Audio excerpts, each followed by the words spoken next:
একদিকে মুর্শিদাবাদে বেলডাঙ্গায় যখন বাবরি মসজিদের প্রতিষ্ঠা হচ্ছে, ঠিক তখনই বহরমপুরে রাম মন্দিরের শুভ শিলান্যাস হলো। ধুমধামের সঙ্গে রাম মন্দিরের শিলা পুজো অনুষ্ঠিত হয়, এরপর ভূমি পুজো করা হয়। 26-এর ভোটে ধর্মীয় টক্কর যে হবে, ভালো মতন হবে, তার বলার অপেক্ষা রাখে না। মুর্শিদাবাদ জেলায় শনিবার যেন দুই ভিন্ন ধর্মীয় আবহ তৈরি হয়। একদিকে বেলডাঙ্গায় বাবরি মসজিদ নির্মাণের শিলান্যাস ঘিরে জমে উঠেছিল রাজনৈতিক উত্তাপ, অন্যদিকে একই দিনে বানজেটিয়ার মনীন্দ্রনগরে শুরু হলো রাম মন্দির নির্মাণের কর্মযজ্ঞ। দিনভর জেলার দুটি প্রান্তে দুটি ভিন্ন অনুষ্ঠানের ফলে মানুষের মধ্যে কৌতূহল তৈরি হয়। শনিবার মনীন্দ্রনগরে রাম মন্দির নির্মাণের শিলান্যাস অনুষ্ঠান সম্পন্ন হয়। বিজেপির প্রাক্তন বহরমপুর জেলা সভাপতি শাখারাফ সরকার আগে ঘোষণা করেছিলেন ডিসেম্বরের 6 তারিখেই তিনি বহরমপুর এলাকাতেই রাম মন্দিরের ভিত্তিপ্রস্তর স্থাপন করবেন। সেই অনুযায়ী শনিবার সকালেই শুরু হয়ে যায় সেই কাজ। বহরমপুরের বানজেটিয়ায় রাম মন্দিরের শুভ শিলান্যাস পর্ব চলে। উপস্থিত ছিলেন বিজেপি নেতা শাখারাফ সরকার, অন্যান্য বিজেপি নেতৃত্ব। শাখারাফ সরকার বলেন, আজ থেকেই রাম মন্দির প্রতিষ্ঠার পথ চলা আনুষ্ঠানিকভাবে শুরু হলো। শিলা পুজো সম্পন্ন হয়েছে, এবার আরও বৃহৎ পরিসরে ভূমি পুজোর আয়োজন করা হবে। তার বক্তব্য, ভবিষ্যতে এই মন্দিরকে কেন্দ্র করে এলাকার ধর্মীয় ও সামাজিক কর্মকাণ্ড আরও চলবে। তিনি সাফ জানান, মসজিদে আপত্তি নেই, কিন্তু বাবরের নামে মসজিদ মেনে নেওয়া হবে না। বিজেপি নেতা শাখারাফ সরকার কি বলেছেন এ প্রসঙ্গে শোনাবো আপনাদের। আজকে আমরা আগেই বলেছিলাম 6ই ডিসেম্বর রাম মন্দিরের শিলা পূজন হবে। অর্থাৎ সেই পূর্বের কথা অনুযায়ী আজকে আমার এখানে শিলা পুজো হচ্ছে। 90 সালে যাবে গোটা দেশব্যাপী ইট পুজো হয়েছিল, শিলা পুজো সেই নিয়েই আমাদের অযোধ্যায় কিন্তু রাম মন্দির হয়েছে। আমাদের এই শিলা নিয়েই বহরমপুর শহরে রাম মন্দির তৈরি হবে এবং এই রাম মন্দিরের সাথে আমাদের এখানে হসপিটাল হবে, শিক্ষানিকেতন হবে, আবাস হবে।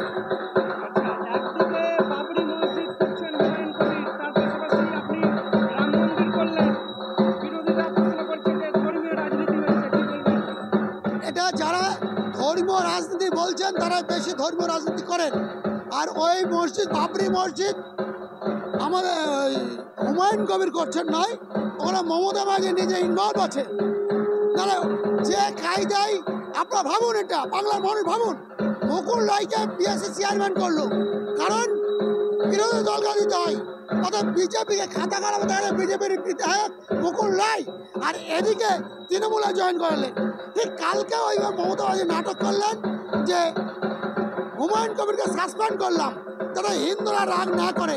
আমি ডাইরেক্ট বাবরি মসজিদের সঙ্গে যুক্ত হলাম না, হুমায়ুন কবির বাবরি মসজিদ করিয়ে দিলেন হিন্দুদেরকে একটু ঠান্ডা রাখার জন্য। কিন্তু এটা নিশ্চিত মমতা ব্যানার্জির ইন্ধনেই হচ্ছে। নাহলে আপনি বলুন যে হুমায়ুন কবির, উত্তম গড়াই ডিএসপি, সেই SDPO Uttam Garai sub divisional police officer, তার বিরুদ্ধে কুরুচিকর মন্তব্য করার পরেও কেন হুমায়ুনের বিরুদ্ধে একটা এফআইআর হয়নি, কেন পুলিশ তাকে গ্রেপ্তার করেনি? অথচ সাধারণ বিজেপির কার্যকর্তাকে আরে একটা পতাকা লাগাতে গেলে তাকে গ্রেপ্তার করা হয়।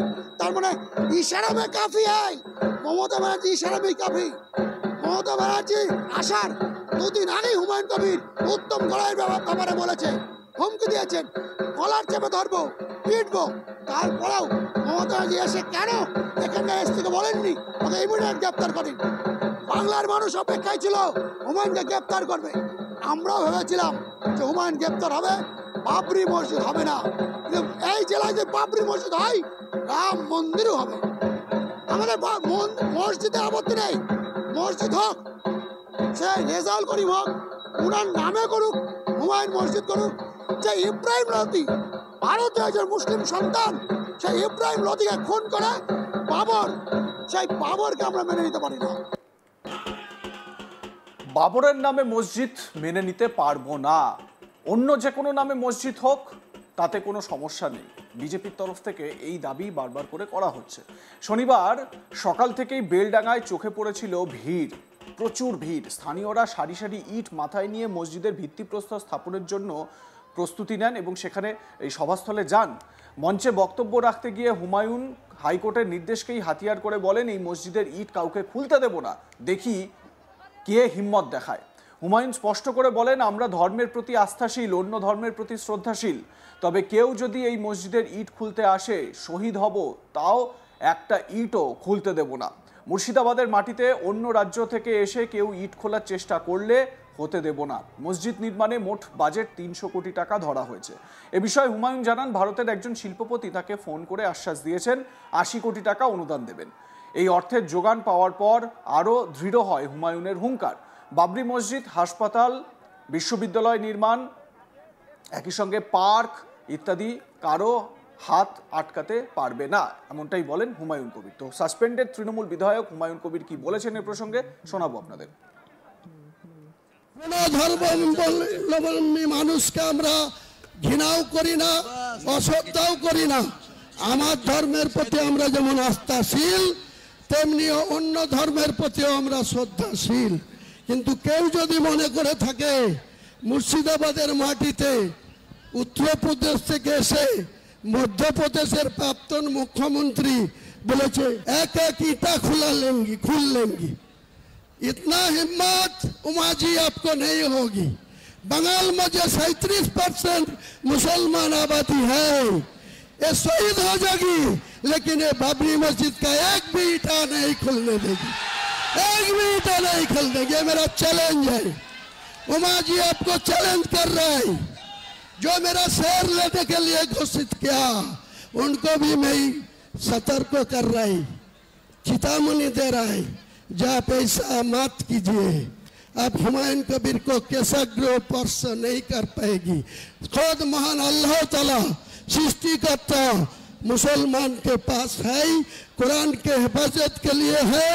ये मेरा जो 1992 साल 6 दिसंबर जो मस्जिद को रिमूव कर दिया, तोड़ दिया, डिमोलिशन कर दिया, वो बाबरी मस्जिद बेलडंगा में बनेगी बनेगी बनेगी।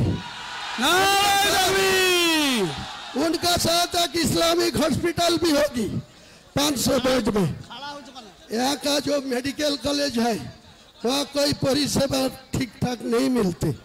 एक के बेड में 3 को पेशेंट को वहाँ रखने रुकने होते हैं।